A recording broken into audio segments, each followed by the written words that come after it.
नमस्कार दोस्तों, cutie max life में आपका बहुत बहुत स्वागत है। आज मैं आपको जो बातें बता रहा हूँ वो समाज के लिए तो सही नहीं है, लेकिन जिस पर्पज़ के लिए स्त्री को भेजा गया है उस पर्पज़ के लिए सही है, क्योंकि हम प्रकृति के नियम का उल्लंघन नहीं कर सकते। तो अगर आपको मेरी बातें बुरी लगी तो इसके लिए क्षमा चाहता हूँ।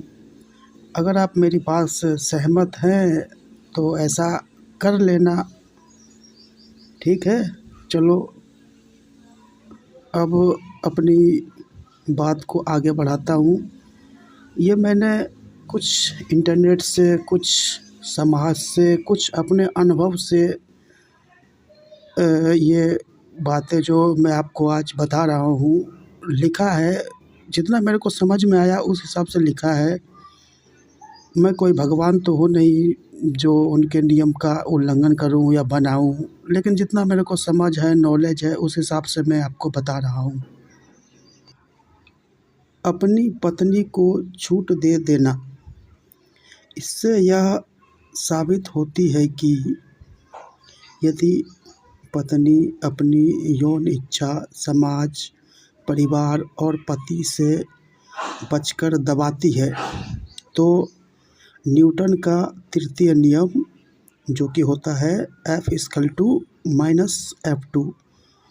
ये सिद्ध होता है इस पे भी, क्योंकि ये जो फार्मूला है हमारे न्यूटन जो महान साइंटिस्ट थे, ये सभी पे सिद्ध होता है।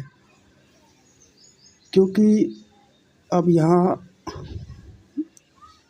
बात हो रही है ऊर्जा की, तो इसे भी ऊर्जा के रूप में ही लिया जा सकता है।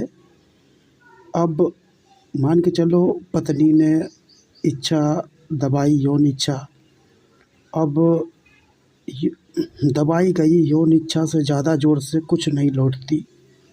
यौन इच्छा पत्नी का सेक्सुअल शैडो बन जाएगा, जिससे उसकी आत्मा को मुक्ति नहीं मिल पाएगी। और प्रकृति ने भी महिला को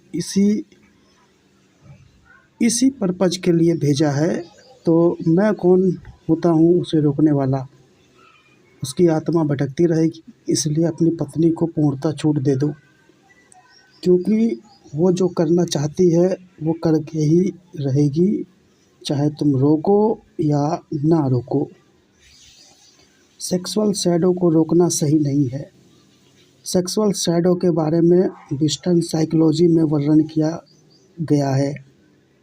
स्त्री पुरुष दोनों ऊर्जा हैं, हालांकि ऊर्जा सभी में है, और ये ऊर्जा सौर्य की ऊर्जा है, क्योंकि हम जो अन्न खाते हैं उसमें सौर्य ऊर्जा होती है। वही सौर्य ऊर्जा हमारे शरीर को विकसित करती है, इसलिए इसे ना तो उत्पन्न किया जा सकता है, ना ही नष्ट किया जा सकता है। इसे कन्वर्ट किया जा सकता है। यौन ऊर्जा को भी कन्वर्ट किया जा सकता है। ऊर्जा को यदि आप नष्ट करने की कोशिश करोगे तो आप भी नष्ट हो जाओगे। इसलिए पत्नी को छूट दे दो।